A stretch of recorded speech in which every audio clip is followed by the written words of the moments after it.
Lawwin Media Network. Bringing to you the most relevant content across all platforms. Business, legal, politics, health, lifestyle, and entertainment. Your source for all the news and updates in the greater Houston community from Texas and all over the world. Get informed and empowered with Lawwin Media Network.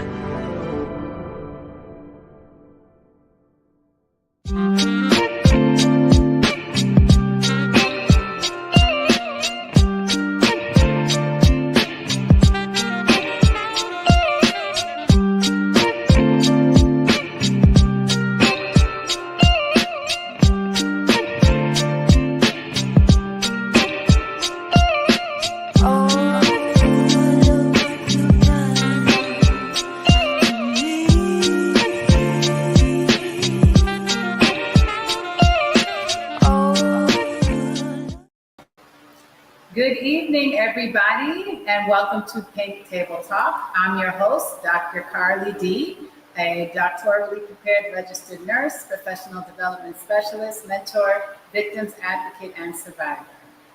The show is produced by Lawwin Media Network, and we film live every Wednesday night at 7 o'clock Central, 8 o'clock Eastern.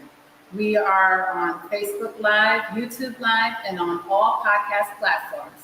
Tonight, we're filming live in the studio with our very special guest, author, motivational speaker, and licensed practice counselor, Felicia Smith.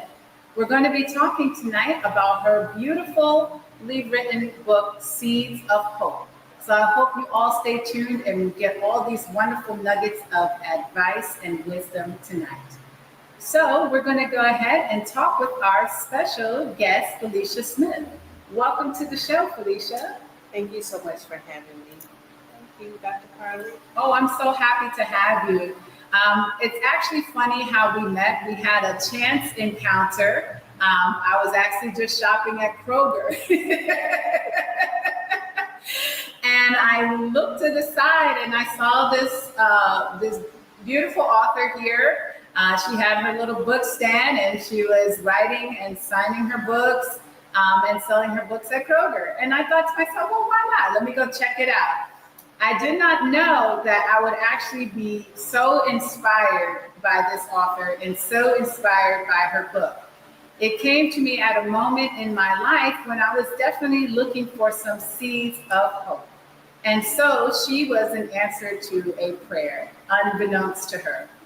So since then, we have kept in touch and she's continued to motivate me. And so I'm bringing her all to you tonight so that you can be motivated by her as well. So Felicia, can you tell our audience about yourself and your background? Yes, I'd be happy to. Well, like she said, I'm a faith-based author. I love to write books and I love to inspire, encourage, and motivate individuals. I have a passion for women in particular for the obvious reasons, right? But in my work as an empowerment speaker and a faith-based author, and also as a licensed professional counselor, my goal is really to help motivate people, right? I remember my own story, right, where I started with this process. So with that, every day when I get up, I said, okay, who can I inspire with these books? Who can I challenge to become their best version of themselves, even though I'm still working on that daily, but why can't I empower people along the journey? So that's pretty much what I do on a daily basis. I have a heart for women, though, because I relate. We all have that story. Yes, and I can definitely relate with that. I'm definitely into women's empowerment, obviously, with Pink Table Talk. We love to inspire women every week with our inspirational guests. So Felicia, tell us, how did you get into writing and motivational speaking? Well, it goes back until maybe 2007. I was really inspired to write my first book. This is my sophomore book, Seeds of Hope. But I was inspired to write my first book because as a child, I noticed that I was different. I was different because my parents got divorced at a very early age. And so I started to say, you know what? This is a story. to experience some of the adversities as a child. And so I put that in a book called Through the Eyes of a Daughter. Fathers, we need you. So that was my first work in 2007. And that book is really to inspire fathers to remain in their children's lives after the divorce. I saw different things, and as a daughter, woman, right, growing up, I just felt I was different. I felt that I had experiences that were unkind. And so I said, you know what, it planted a seed. And so I decided then to continue my works. And then maybe about 5 years later, I finally decided to go back to grad school after I finished my undergrad work in psychology and Christian counseling. And I decided, you know what, I think I'm going to work on family counseling. And as I was in grad school, it was a challenge. I found myself being challenged as to, did I pick the right thing? Oh, it was a challenge. And I started to really pray real hard, actually. God, help me through this process. Are you sure I'm supposed to go to grad school? Me? Well, every day for about 2 months, I started to get what I would call downloads. Little sayings, little quotations would come to me. And before I knew it, certain scriptures would also stand out. And about 2 months later, I had a book. And the word seeds of hope kept resonating as I was going through my graduate process. And I said, okay, I'm going to keep going. And at some point, this book is going to bless other people. And this is where we came to the Seeds of Hope. And I'm going to tell you a secret, but don't tell anybody, right? I wrote this book in grad school while I was working at a diner. Oh, wow. That at the time, I was too ashamed to even say, oh, I work at, well, I was working at the diner because I had to go and work in the daytime as an intern, as a counselor intern. So, you know, as a licensee, you have to go and work a number of hours, but I still had to make a living. And so I always tell people this story because to the woman who's thinking, how am I going to go to school, take care of a child, take care of my household, this is where Seeds of Hope came into play. It was my own admiration to keep going. I was my own advocate at the time. Of course, I had friends, family, loved ones. My mother was very cheerleader to keep going, my daughter. But this book kept resonating with me daily. And so, like I said, the story is a real story. The scriptures are real scriptures. The quotations are real. It was me first. I would agree. It really has resonated with me. And like you said, you know, being that mother, going back to school, having to juggle work, school, family responsibilities, you know, I was there. You know, I was working on my doctorate. I had 2 kids under the age of 2. And I was also in working up to 4 jobs at some times.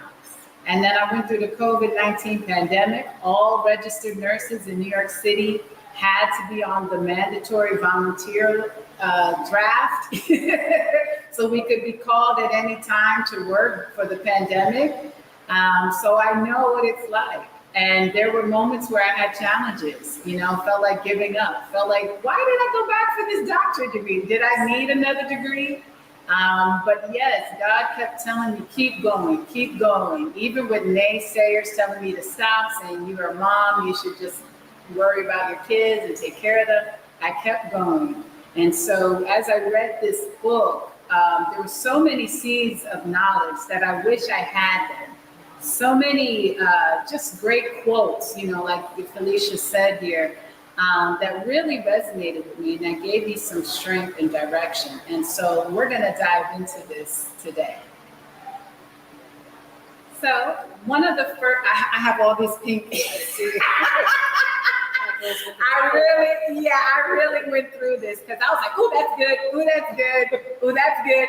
I would have probably flagged every page, but I had to control myself. I must say, this is my favorite book of my collection. Yes. I have 4 books, but this is by far, this is the one that I gravitate towards most times because I still need some hope sometimes. Yes, absolutely.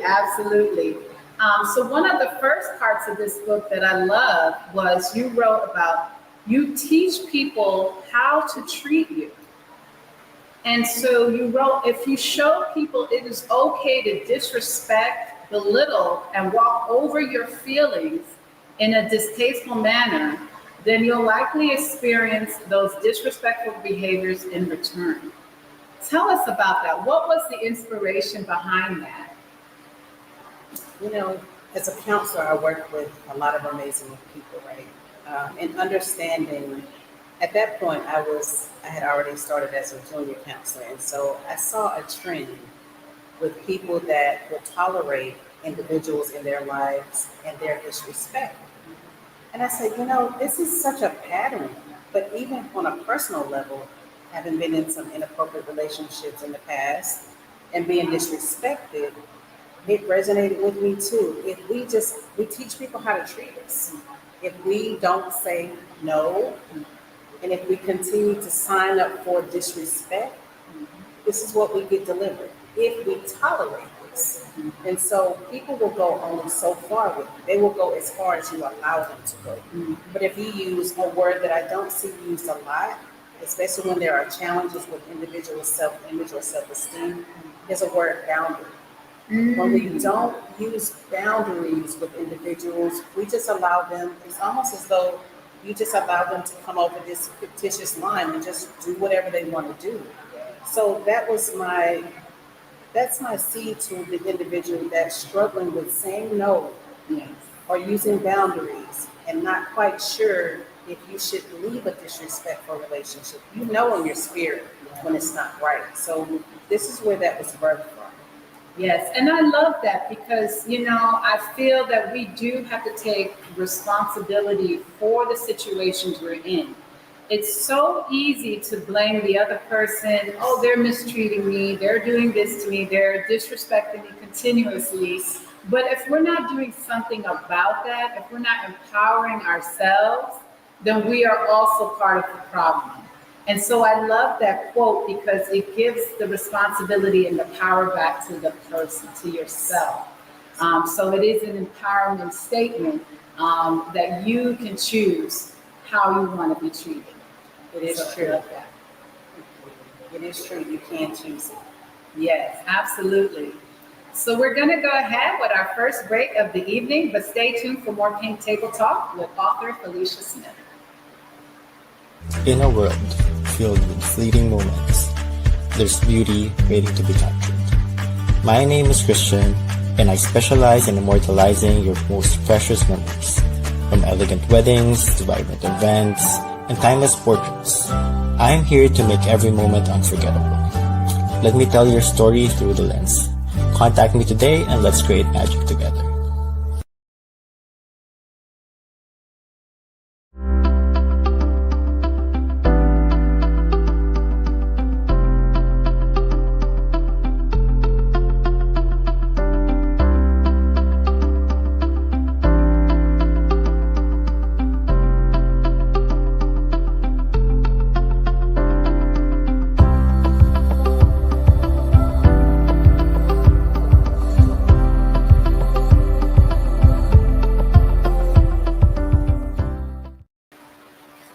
Good evening, everybody, and welcome back to Pink Table Talk. Tonight, we're talking with author Felicia Smith, and we're going through her novel, Seeds of Hope, an inspirational novel that focuses on self-empowerment.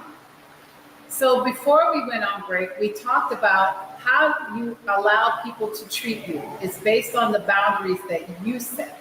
So I love that. It was so empowering. So as I was reading her book, another quote that came to me that was so important was, manage your emotions or your emotions will manage you. And she uses the scripture from James 1:19-20 as the inspiration behind this. It says, my dear brothers, take note of this. Everyone should be quick to listen, slow to speak, and slow to become angry. For man's anger does not bring about the righteous life that God desires. So talk to us, how did you come up with this and what was the inspiration behind it? Well, as I mentioned in the very beginning, as a child, I saw some unruly things in my household growing up as a child between two parents that eventually divorced, right? So I saw dysregulated emotions. I saw anger. I saw, frustration. I saw irritability. I saw anxiety. But I saw those things not just at home, but in friends, intimate partner relationships, right? I've even experienced them within myself, right? And I realized that now that I'm a counselor, teaching people how to regulate their emotions is a lot of the work that I do because people may not learn there are other emotions that will keep you calm, right? So empowering a woman or a man to listen, let's go ground first. Do we really want to talk out of the emotion of anger? No, we don't. Because once you say whatever you're going to say, you can't get it back, right? So it's better to learn how to regulate these emotions and also learn to expand your emotions in more than just a few. We sometimes in our community, people of color, I'll just say that, we learn from home that, especially if your house has been ridden with domestic violence, that it's okay to be mad, it's okay to say curse words, it's okay to yell. Those are just regulated emotions. And so in writing, I just wanted the reader to know we can choose other emotions. We can choose healthy emotions. We can choose techniques to calm us down so that maybe we don't talk about this situation right now. Maybe we calm first, we ground ourselves first, and then we come back so that we can have an actual dialogue and not a screaming match. So that was the reason for this particular version on this page. And I love that because I feel that we don't talk enough about emotional regulation. And I love how you said manage it or they will manage you. And so that's what I like about it. You're putting it again back on the self so that people can take responsibility for themselves. And that's what's so inspiring is that we can take control of our emotions. And like you said, we don't talk enough about it in the Black community. We're often just given, I guess, free range or permission to be loud, to be angry, to be mad because of our history, you know, especially the traumatic history in this country. We feel it's okay. We have a right to be angry. And while I understand we can have anger, but there are healthier ways to show it. And so that's what I love about this. And I love that you brought it back to the Bible where they said, be quick to listen, slow to speak, and slow to become angry. And I thought about that, you know, and it's like, yeah, we're so quick to get angry. You know, we can be sitting in traffic, especially if you drive here in Houston. Yes. Oh, Houston traffic will get you angry real quick. We'll start our morning with prayer, meditation.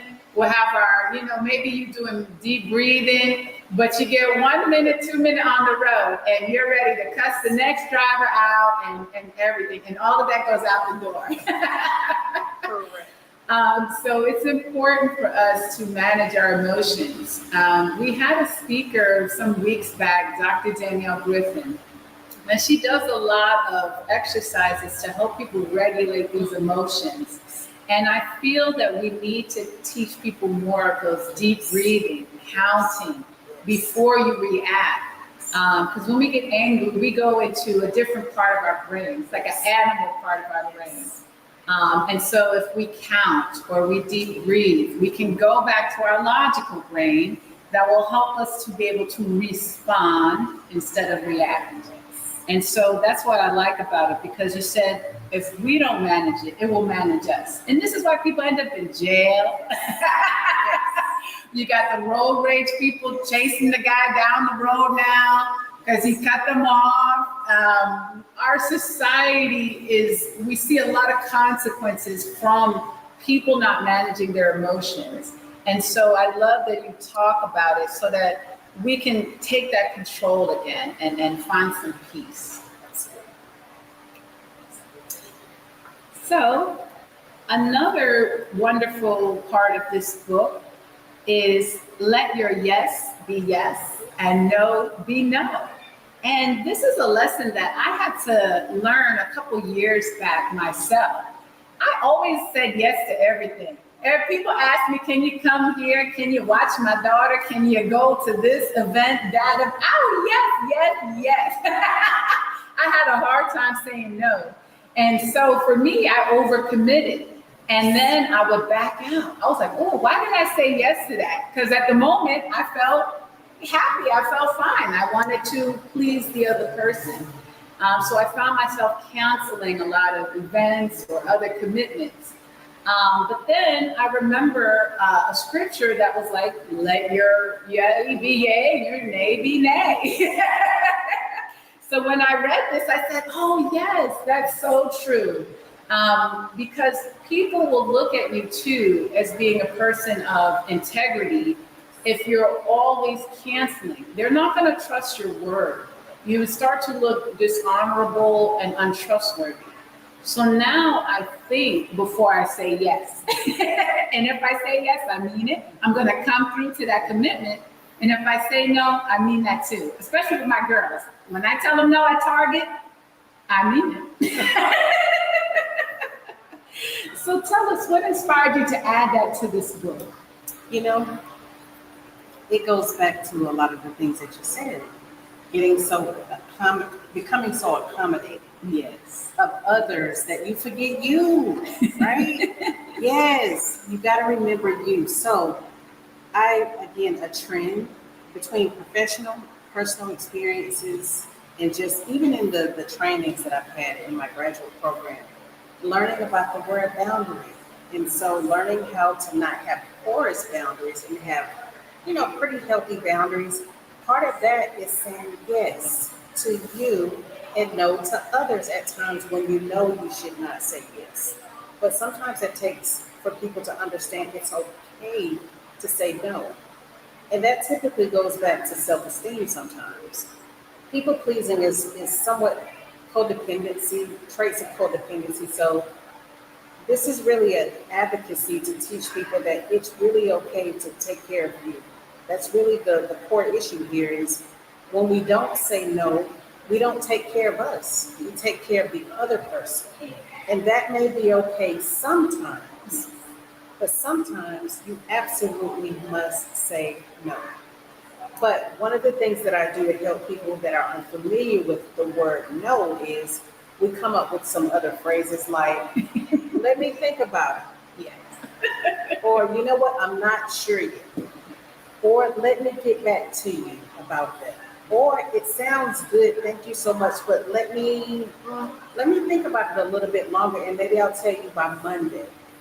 You didn't say no, but you gave the impression that you might say no. And so until you get comfortable saying the word no, these are some other options. When you become very secure with saying yes to you, you'll just say, you know what, I'm not going to be able to do it without any apology or any excuse.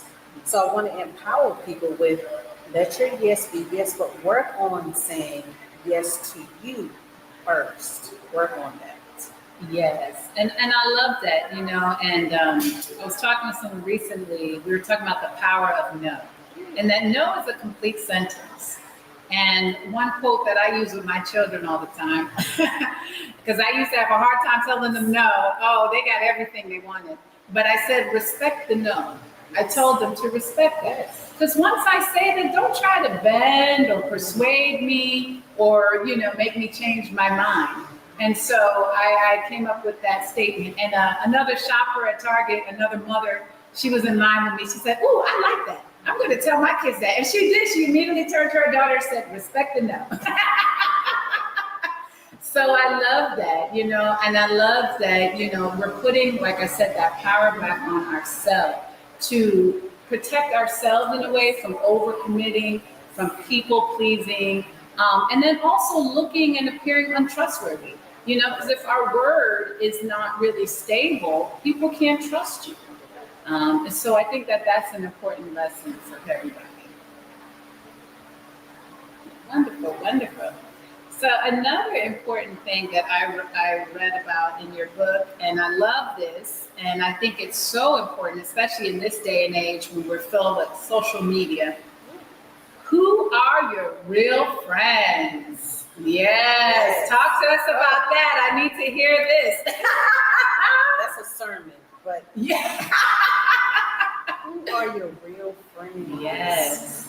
My dad used to tell us as children, show me your friends and I'll tell you who you are. Wow.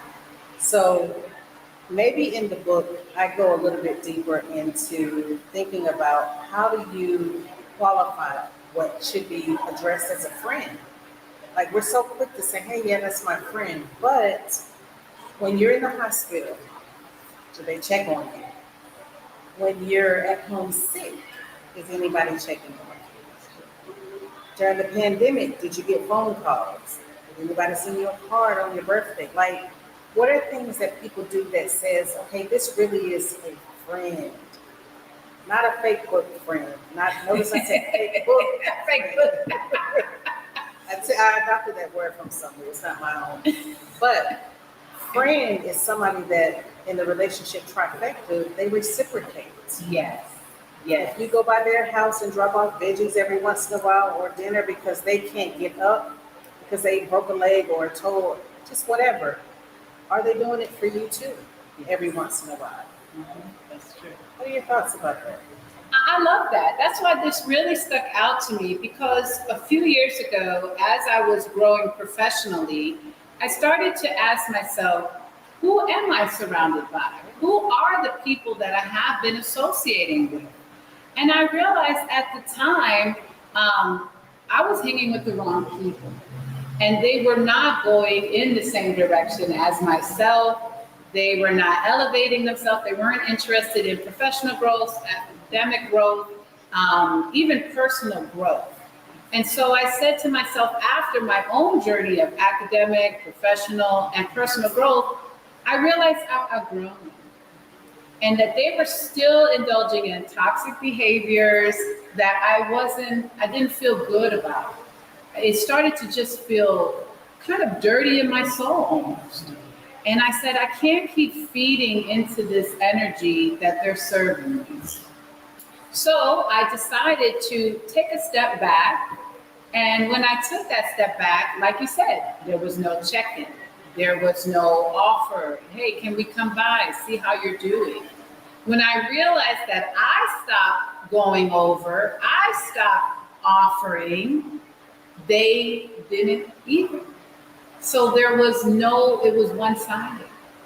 And so at the end of the day, I realized, yeah, there was a lot of people that I called friends that really weren't. They really weren't at the end of the day. It's so easy to do that. So easy to do that. It's so easy to think that we have friends, but you just granted a title. Yes. It's not indeed. Yes, absolutely, absolutely. Oh, this is so good. This is so good. So nice to be here. Oh, and I love having you here, and I love your pink nails. So everybody, we're going to go to our second commercial break of the evening, but stay tuned for more Pink Table Talk with author Felicia Smith. Don't miss out legal knowledge of legal treats with attorney Aileen every Friday at 6:30 p.m. Central Standard Time or Saturday 7:30 a.m. PHT.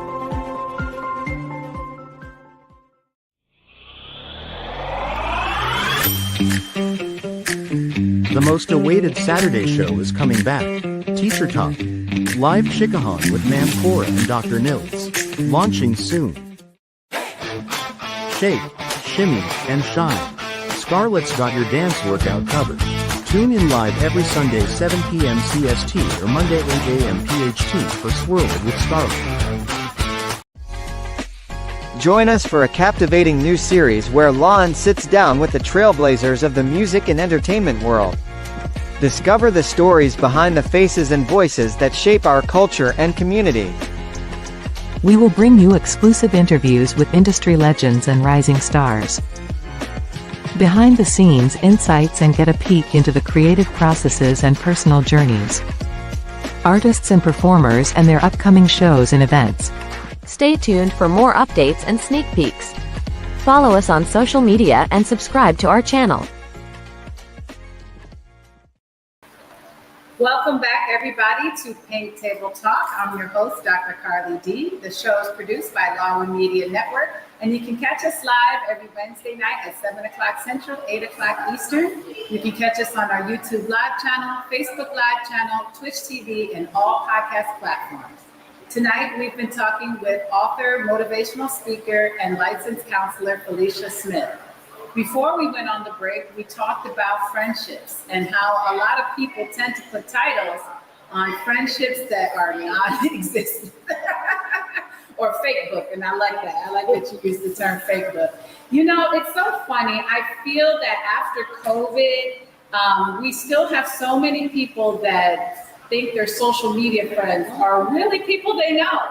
They really still feel that what people present online is the true self.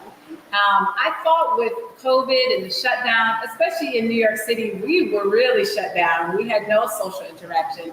I thought there would be another spike in people getting back together and people developing true friendships again. However, we still see people are into social media. Somebody has a new baby or a wedding. They just upload the photos. Nobody really goes out anymore. Do you have any opinion on why that might be? Why are people tending to self-isolate more these days? You know what, Dr. Carla, that's a really good point. I've noticed that post-pandemic, people got used to isolating, right? We technically, maybe a couple of years or more, were expected to be isolated with, some inclusions here and there, depending on the number of individuals that would be in the room, but individuals got used to isolating. People have adopted to at-home work lifestyles. They have their home set up for a gym.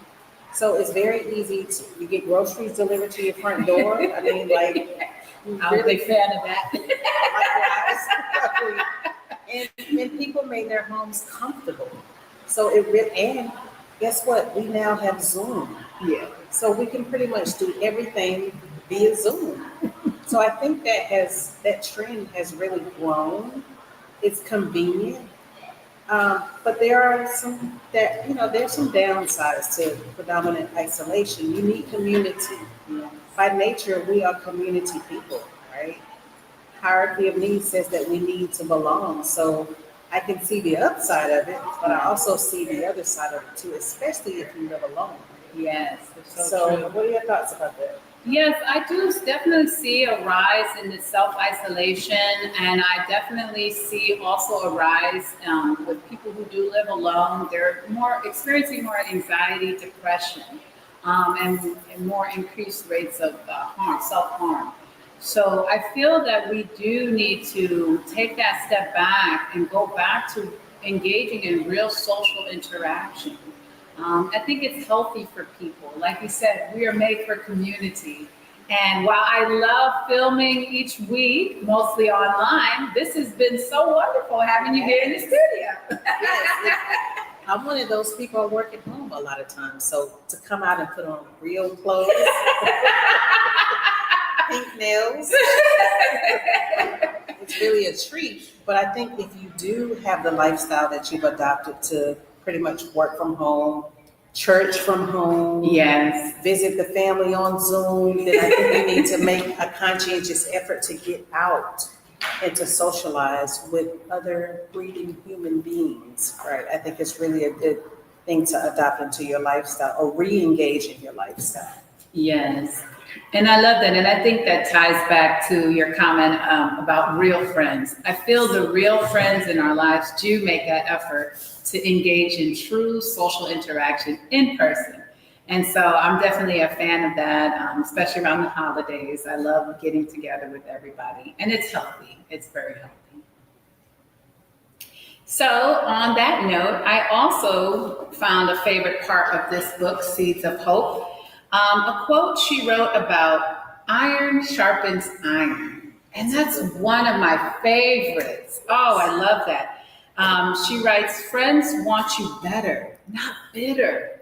And I love that. They want you sharpened and the best in life. Friends want you to be the best that you were designed to be. Those who suggest otherwise are haters, envious, and jealous. Ooh, okay, give us the dish on this. All right, so back to fake book. I would say to that very point that you made before, when you were growing apart from that group. Yes. So you have these indicators that will come up in your spirit, man, and say, okay, is this my village? Mm-hmm. Right? When you're typically growing, if you're in a good circle of people that we can securely call friend, and let me define what friend is. A friend is somebody you can be truly transparent with, and it's safe, right? That's a tenet of a good friend. You can tell this person, hey, listen, this is my worst day, and be honest and open about that. And they are there to support you, right? But aside from that, friends want to see you at your best. Who doesn't want to see you at your best? Somebody that doesn't truly care about you. So let's go back to another point. If you have only yes people around you, they are not true friends. They may be acquaintances or just people that admire something about you, but they're not really a friend. Your real friends want the best for you. They want to see you develop into the best. So if you're growing, if you're on your personal development journey, they may be too, and you're sometimes aligned in a way in which you challenge each other. Yes. Friends will challenge you. If they see you in an inappropriate relationship, they may say, girl, really? Okay, no, that is not you. You told me that you were believing for something else, so don't settle for that part, right? So to me, those are things that stand out when you have real friends around. When you have, again, Facebook people around, they may like and suggest, oh, girl, you're doing good, but you need to lose them 30 pounds. You already know, okay? And she's just telling you a lie because she's maybe intimidated by you. So, let's pay attention to those things. That's where this comes from. Yes, and I love that. And I always love the quote, iron sharpens iron, because I'm a person that delivers the truth. And not everybody likes it. I've learned over the years to be more kinder with my truth. However, the message has always come in from a place of love and to help the other person grow and develop. So for me, whenever I had a friend who could come to me with the honest truth and tell me like, hey, girl, this person's not good for you, or that outfit don't look good. I said, thank you. I would take that to heart. And my mother was always that brutally honest person for me, whether I wanted to hear it or not. I know about that. My mother is maybe listening. She would tell me, oh, no, that hairstyle don't look good. You look like a judge from the 1700s. I'll be like, Mama, for real? And next thing I change my hairstyle. Or she'd tell me my outfit, that don't look right. But I would have friends tell me, oh, you look good. You look so good. And then I look back and I'm like, oh, that wasn't good. My mama was right. You sound like you were in the car with us on the way here. We were just talking about this earlier. And you know how important hair is for Black women. Oh, hair is the gospel, baby. It really is. It really is. And they know, my audience knows I got a new style every other week. The gospel. It is. And so, that honest truth, like I said, that was that iron sharpening iron, and it's going to take that rough surface, and we may not want to hear that truth. It may hurt, but it's for our best. And I love that. And so I can appreciate someone who is genuine and honest with me, coming from a place of love. Because like you said, there are haters out there. So somebody might see you looking good and say, ooh, I would never wear that. So you got to see where it's coming from and check that motive. Your spirit will tell you all the time. All the time. Yes, that discernment will definitely show you who's for you and who isn't. This is so true. Yes, and so I love this. I love this a lot. And oftentimes we see on social media a lot of people who are haters and, they'll have all these negative comments. If you post like, oh, I just graduated from school, or maybe even you just got married or engaged, and you'll start to see a bunch of negative comments from people that you thought were your friends. And it can be a shock. It can be a blow. Where do you think that's coming from? Is this a comparison envy? I absolutely think comparison envy, but sometimes of the stories I've heard as a counselor for 11 years and just, again, personal life, family, relationships, things of that nature, I simply think that sometimes people forget that they are destined for a great purpose of their own, right? And they may be looking at you and forgetting God is able to do far beyond what you could ask, hope for, or think. Ephesians 3:20. Shameless plug to the Bible, but yes, people forget. Don't look over here. You don't have to be envious of any of this over here. Look at, what are you supposed to be doing? What does that look like for you? Go stand in the mirror. Go ask God in your prayer life, what are you supposed to be doing? Because maybe what you're supposed to be doing would allow you to get what you feel like you see in this other individual, whether it's married. Not everybody's meant to be married. So you don't have to envy Keisha and Tyrone. You really don't. Maybe your Boaz is something totally different, and that should be okay. But I think it does come back to envy and jealousy and being insecure about who you really are. Yeah. And I think with social media, we've perpetuated a lot of comparison.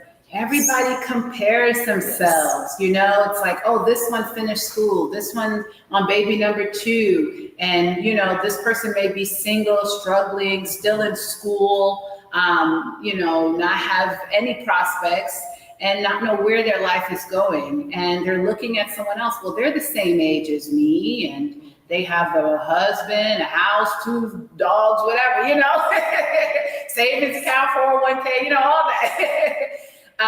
And so we compare ourselves, especially if they're in our same like age group, you know, we're like, I should be there right now.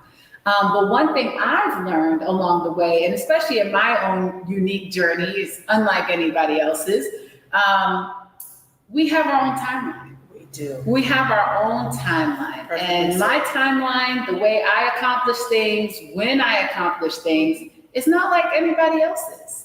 And then I also thought about it. Would someone else have gone through the struggles and challenges I went through? That part. You know, when I think of people who are like, oh, you have so much, you've achieved so much. I'm like, but I did that. That's right. With legal issues, financial issues, being homeless, having 2 children under 2, working 4 jobs and studying. Yes. Would you have done the same in that situation? So while you can look on the outside and see the end, right? We look at the end goal, but look at the journey along the way. And not many people would have taken that same journey. They would have given up along the way. Absolutely. So that's what I look at. I want to add to that because wonderful point. Are you willing to do what she did? He did. Yeah. The next person did. You don't know their journey. You just see the end result. And so you create a narrative based on that end result, but you didn't see the beginning part. I want to disclose this right here since she made a point about working the 4 jobs. During this time when I was writing this book, I was writing it in a Waffle House. Yeah. I was determined to finish this degree. And I quietly went to a Waffle House in a neighboring town. I was like, oh God. However, it allowed me to work at night while I worked my internship in the daytime. But again, people just see the end of your story and say, oh, you did this, but you were not willing to go and make $8 a day, maybe. Because that's sometimes what it is until you get to a different season of your life, right?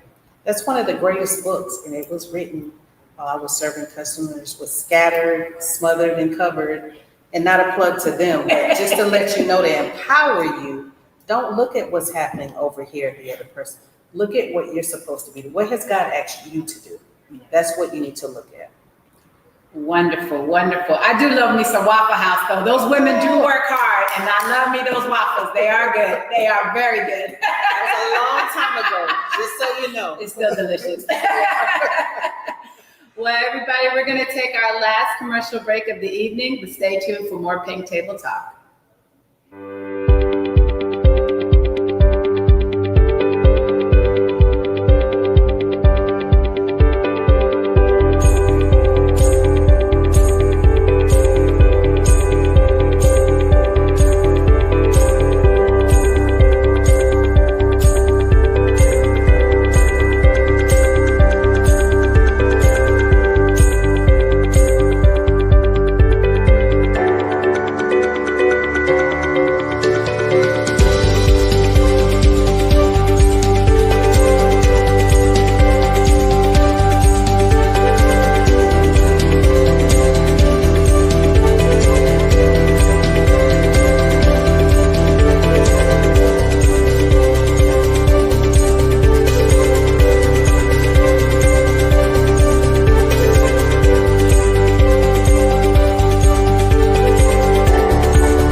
Welcome back, everybody, to Pink Table Talk. We've been having a wonderful discussion tonight with author, motivational speaker, and licensed counselor Felicia Smith. We've been going through her inspirational novel, Seeds of Hope. She's been giving us such great nuggets that were inspired by the Bible, and so we've been going through that. Her book offers great inspiration and encouragement for those of us who may be going through tough challenges in our lives. So, another wonderful part of this novel that I found so empowering was towards the end of the story. She writes, "Fight."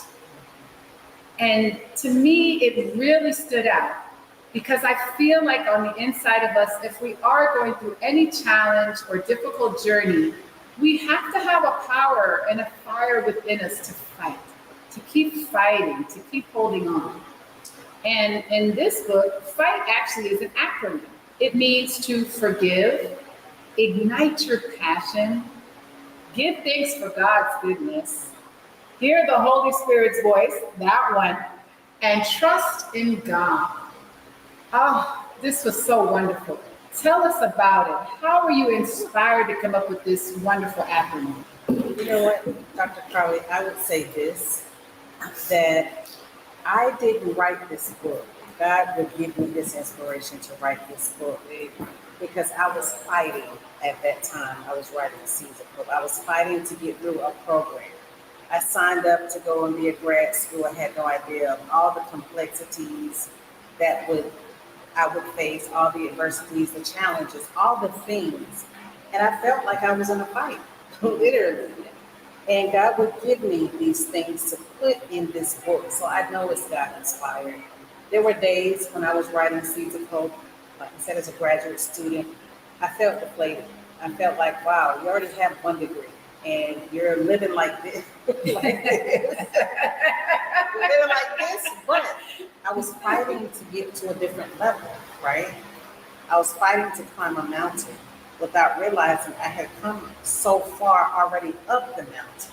Yeah. Fight is a reminder of techniques. Forgive, let that baggage go. Yes. What are you holding on to? You need to abort that so you can continue your journey, right? And you need to do it when you're light and not so heavy with bitterness. Yes. Forgive, Yes. trust God. Ignite your passion, not the Facebook person you're following, your passion, right? Your passion. So, like I said, the story, my own story, fueled me to go forward and trust God in the process so that today, and this book was written in 2012. Wow. 2012. Wow. One of the toughest, 2012 to 2014, I was in grad school. That was probably the toughest part of my life as an adult, right? So all of this would be for, all of that fighting was for this very moment so that we could be here encouraging you, empowering you. Wow, that's tremendous. I absolutely love it. And you know, it's so funny because when I saw this, I said, I could have written this myself because that's what I felt like. It is a fight. You know, you have to keep telling yourself, keep going, you know, don't give up. And I did feel like it was a battle, you know, but it wasn't my battle. And so that was something along my journey where I had to let the reins go and give it to God because I kept saying, this is my fight. This is my fight, you know? And then I kept wondering, why was I being so beat down? Why was I feeling so defeated? Because I kept thinking this was my fight. But in reality, it was God's fight. Because God was trying to prove a point through my life and through my journey and through my story. You know, being a single mom, working hard, going back to school, dealing with issues and things, I had to learn a lot because I knew eventually God was going to use that story to help others. And I love how you wrote forgive. That was a tough lesson for me. That was really tough. And that took a lot of time and therapy. to really work through that. But once I forgave, I truly, like you said, I felt this weight lifted out of my heart. I truly did. And then I could see clearly because it wasn't coming from a place of, you got to do this to prove to somebody, or you got to do this because they did this to you. It then began to come from a place of purity, love, hope, and to inspire others. And so I really love that. And I love that you said ignite your passion. My passion is other people and women. And so for me, that is exactly what I ended up doing, was igniting my passion to help others, especially women, to empower them, empower women who may be feeling downtrodden. And so even though this book is 13 years old, that day at Kroger, you inspired me and you gave me exactly just that, a seed of hope at a time when I was feeling downtrodden. Even people can say, oh, you have so much now, but there are still times where I feel downtrodden. And this was a great reminder to me of everything that I need to continue to look forward into. So thank you for that. You're very welcome. I'm so happy to know that that day I was in program, I was fighting because I had a terrible headache.